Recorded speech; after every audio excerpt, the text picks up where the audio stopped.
Baik, Assalamualaikum warahmatullahi wabarakatuh. Alhamdulillahirabbil alamin wa bihi nasta'in ala umuri dunya waddin. Wassalatu wassalamu ala asyrafil anbiya'i wal mursalin wa ala alihi wa sahbihi ajmain amma ba'du.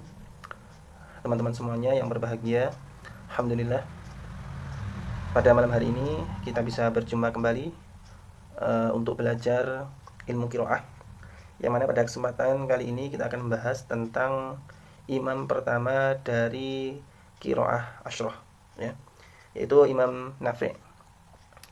Langsung saja kita masuk ke penjelasannya. Imam Nafi' mempunyai rawi bernama Qalun dan Warsh. Ya, Imam Nafi' mempunyai rawi bernama Qalun dan Warsh.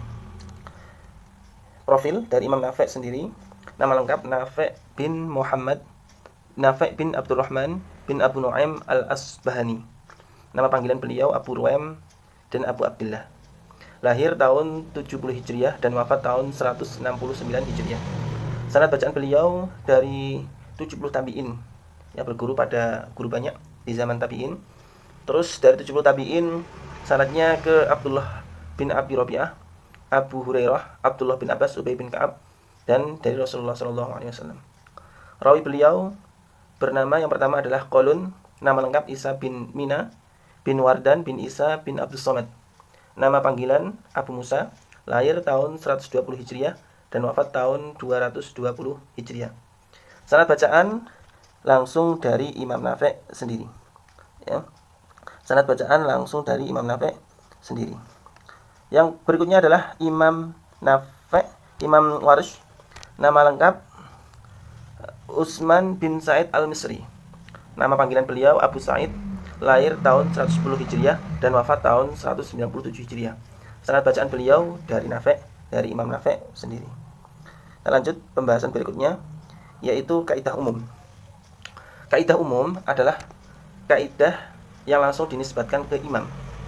Nanti ada namanya kaidah umum dan kaidah khusus yang masing-masing dimiliki oleh para rawi. Jadi kaidah khusus itu nanti ada sendiri yang dimiliki, yang merupakan ciri khas dari masing-masing rawi.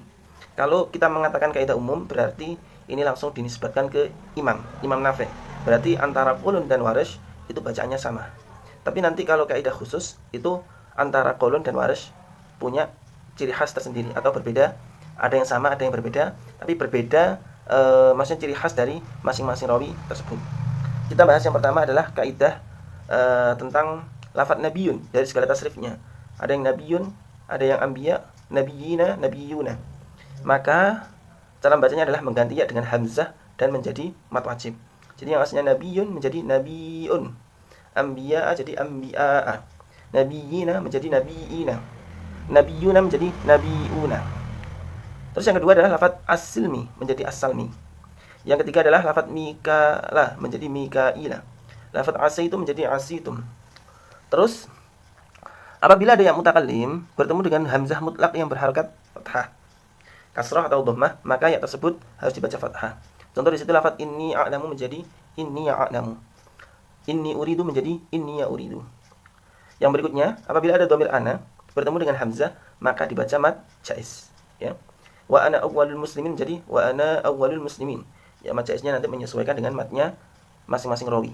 Nanti penjelasan ada di penjelasan di kaidah khusus. Yang berikutnya menetapkan ya zaidah dalam lafaz dalam keadaan wasal. Lafaz berikut ini ujibu da'watad da'i. Itu menjadi ujibu da'watad da'i, panjang. Itu untuk kaidah umum. Sekarang kita masuk ke masih masuk ke kaidah umum ya. Ya, kaidah umum belum selesai. Yang berikutnya apabila ada dua hamzah berbeda kalimat, ya. Berbeda kalimat. Nah, ini ada tulisan yang kurang sempurna. Jadi ada dua hamzah berbeda kalimat ya. Ada yang sama kalimat, ada yang satu kalimat, ada yang berbeda kalimat. Jadi yang satu kalimat itu tertumpuk ya. Lafadz ara'aita, ara'aitum, afara'aita, afara'aitum, itu cara membacanya mentasjil hamzah kedua. Jadi yang asalnya ara'aita menjadi ara'aita, ara'aitum menjadi ara'aitum, afara'aita menjadi afara'aita, afara'aitum menjadi afara'aitum, ya. Terus yang berikutnya dua hamzah beda kalimat, ya. Beda kalimat, beda harokat. Yang pertama hamzah yang pertama berharokat fathah, hamzah yang kedua berharokat dhammah. Sufaha'u ala. Nah, maka bacanya menjadi sufaha'u ala. Langsung aja ke contohnya, haula'i alihatan menjadi haula'i alihatan. Ja'a ummatun menjadi ja'a hummatun. Jadi hamzah kedua dibaca tashil, ya. Yang haula'i alihatan tadi hamzah kedua diganti ya. Yang berikutnya ja'a ikhwatu yusufa menjadi ja'a ikhwatu yusufa. Hamzah kedua dibaca tashil. Yang terakhir mayyasha'u ila, ya. Mayyasha'u ila maka dibaca dengan dua wajah. Yang pertama diganti wawu, yang kedua dibaca tashil hamzah kedua. Mayyasha'u ila, mayyasha'u ila. Itu untuk kaidah umum sudah selesai. Ya, saya ulangi lagi, kaidah umum adalah kaidah yang dimiliki semua rawi. Jadi semua rawi ya, kedua rawi itu materinya sama ya. Jadi teorinya sama, itu langsung dinisbatkan ke imam. Itu menjadi kaidah umum. Yang mana kaidah umum adalah tadi antara kedua rawi itu bacaannya sama. Sekarang kita masuk ke kaidah khusus ya. Kaidah khusus masing-masing rawi, tapi di sini untuk video ini saya buatkan khusus yang Imam Qalun terlebih dahulu. Karena nanti untuk Imam Warsh penjelasannya lebih banyak. Jadi biar nggak terlalu banyak, nanti biar bisa disimak dengan lebih mudah ya. Yang pertama, kaidah khusus yang dimiliki oleh Imam Qalun adalah mad wajib. Mad wajib di sini dibaca dengan 3 dan 4 harokat ya. Mad wajib dibaca dengan 3 dan 4 harokat. Sedangkan mad jaiz dibaca dengan 2, 3 dan 4 harokat ya. Contoh di situ mad wajib lafaz jazaa'u wifaqa. Maka membacanya 3 harokat. 3 harokat itu 3 ketukan. Ada yang mengatakan 3 ketukan. Ada yang mengatakan gelombang. 1 gelombang gini 2 harokat, 1 harokat setengah gelombang ya. Kita contohkan yang 3 harokat.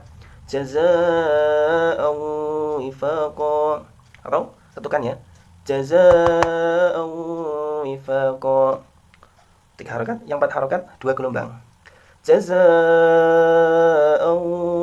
wifaqa. Yang contoh mad jaiz ya. Tadi sudah saya analogikan ya, jadi bisa dicontohkan sini mad jaiznya di situ la ilaha. La ilaha, la ilaha 3 harokat. La ilaha. Nah, di sini ada keterangan lain. Jadi seumpama di dalam satu bacaan tadi itu kok bertemu antara mad jaiz dan mad wajib ya. Maka di sini ada yang namanya perimbangan mad. Perimbangan mad ini dibaca 4 kali ya. Jadi di sini penjelasannya yang A, apabila ada mad jaiz dibaca 2 harokat, maka mad wajib dibaca 3 dan 4 harokat. Dalam artian gini, kalau dibaca mad jaiz 2 harokat, mad wajib 3. Mad jaiz 2 harokat, mad wajib 4. Mad jaiz 3 harokat yang B ya. Mad wajib 4, mad jaiz 4 harokat, mad wajib 4. Ya, paham ya? Contoh di situ lafaz ala innahum humus sufaha'u. Ya. Insyaallah bisa difahami, bisa dipraktikkan, jadi ada 4 wajah ya. Ala innahum humus sufaha'u. Saya contohkan yang pertama, mad jaiz 2, mad wajib 3 dan seterusnya. Lanjut, mim jamak. Mim jamak hum tum him kum. Ya, mim jamak itu mim yang menunjukkan arti banyak ya. Yang lebih mudah pemahamannya seperti itu. Arti banyak itu lebih dari 2 ya. Baik itu 2 orang, 2 benda dan lain-lain ya. Mim jamak untuk Qalun itu dibaca dengan 2 wajah. Yang pertama adalah dibaca sukun ya, seperti yang kita baca hum tum kum him itu namanya dibaca sukun. Ada yang dibaca silah, humu tumu kumu himu ya. Ada penjelasan lain, ini kurang ya. Jadi penjelasannya ini kurang ya. Nah, apabila mim jamak tadi bertemu hamzah, maka dihukumi mad jaiz. Contoh apa? Lafaz wa khalaqnakum azwaja. Nah, itu nanti kalau ketika silah maka dihukumi mad jaiz. Mad jaiznya kalau tadi berapa? 2, 3 dan 4 harokat. Masuk ke materi berikutnya. Yang nomor 3, 2 hamzah berkumpul dalam satu kalimat. Contoh di situ lafaz a'andartahum, a'unabbiukum, a'innakum, a'antum, a'amintum. Ya, termasuk lafaz ha'antum. Ya. Maka cara membacanya adalah hamzah pertama dibaca mad 2 harokat dan hamzah kedua dibaca tashil. Gimana caranya? A'andartahum. Tashil itu namanya meringankan bacaan. Kalau didengarkan itu kayak bunyi ha tapi enggak ha ya. Itu namanya meringankan bacaan. A jadi ha, I jadi hi, U jadi hu ya. Jadi kayak tahun. ahunabbiukum ahinnakum ahantum ahamintum, itu ya. Terus materi berikutnya ya. Apabila ada hamzah berharokat fathah di akhir kalimat bertemu dengan hamzah berharokat fathah di awal kalimat, ya bisa dipahami di sini ya. Maka salah satu hamzahnya dibuang. Ini keliru ya. Ya, ini keterangannya. Apabila yang dibuang adalah hamzah pertama, maka dihukumi mad jaiz. Apabila yang dibuang hamzah kedua, maka dihukumi mad wajib. Ya. Terus yang berikutnya, apabila hamzahnya sama-sama berharokat dhammah atau kasroh, maka hamzah pertama dibaca tasil. Contoh di sini lafaz haulahi in kuntum awliyahu ulaika, ya. Ya. Terus berikutnya adalah fasul kalimat, ya. Yang kaidah khusus itu ada yang mengatakan adalah usulul qaidah, ya. Usulul qaidah, ya, kalau dinamakan itu namanya usulul qaidah. Jadi kaidah asli dari masing-masing rawi, ya. Kalau yang farsul kalimat ini adalah sama kaidah khusus dari masing-masing rawi. Cuman kalau usul kaidah itu adalah dibukukan, ya, dimaterikan atau dihafalkan, ya, supaya bisa mengingat, supaya bisa paham. Itu harus dihafalkan dan diingat. Tapi kalau farsul kalimat itu nggak perlu dihafalkan, nggak perlu diingat. Kalau ingat tambah bagus. Berarti itu sudah mendalami ilmu qiraah secara intensif, secara mendalam. Kalau sampai hafal itu tambah lebih bagus. Karena apa? Karena di fasul kalimat ini sudah ada di mushaf qiraah. Kalau kalian sudah punya mushaf qiraah, insyaallah fasul kalimat itu biasanya terletak di pinggirnya yang tulisan Al-Qur'an. Biasanya kan di Al-Qur'an itu ada di tengahnya tulisan Al-Qur'an satu halaman. Nah, pinggir-pinggirnya ada keterangan. Ya, kayak kalau biasanya Quran ada Quran terjemah, itu terjemahannya kan di pinggirnya, atau Quran tafsir dan lain-lain. Nah, itu di mushaf qiraah itu ya Qurannya di tengah, pinggirnya itu penjelasan tentang farsul kalimat. Ya. Yang pertama adalah hak dhamir pada lafaz wa huwa, fa huwa, wa hiya, fa hiya, la huwa, la hiya. Maka dibaca sukun haknya. Wa huwa jadi wa huwa dan lain sebagainya. Contoh wa huwa bikulli syai'in alim. Maka dibaca dengan wa huwa bikulli syai'in alim. Terus membaca imalah pada lafaz harin. Kalau imalah itu ya, Kalau membaca fathah biasa ya a. Kalau taklil kayak tapi ke bawah ya. Itu taklil. Kalau imalah langsung kayak mengucapkan sate lah, itu namanya imalah. Terus yang ketiga huruf ra pada lafaz taurah, maka dibaca dengan dua. Ada yang taklil, ada yang fathah. Lah itu bisa dibaca taurah sama taurah. Menetapkan sebagiannya zaidah dalam keadaan wasal yauma ya'ti, itu kan pendek itu ya, maka dibaca dengan panjang yauma ya'ti. Lafaz la ta'du, itu keliru itu ya, aslinya la-nya di depan ya. Lafaz la ta'du maka dibaca dengan dua wajah. Ada yang la ta'du, ada yang la ta'addu, ya. Ada yang la ta'addu. Terus yang berikutnya lafaz fil buyuti menjadi fil biyuti, ya. Itu mungkin yang bisa saya sampaikan untuk materi Imam Qulun, ya. Untuk materi Imam Qulun. Kurang lebihnya mohon maaf. Semoga bermanfaat. Ihdinas shiratal mustaqim. Wassalamualaikum warahmatullahi wabarakatuh.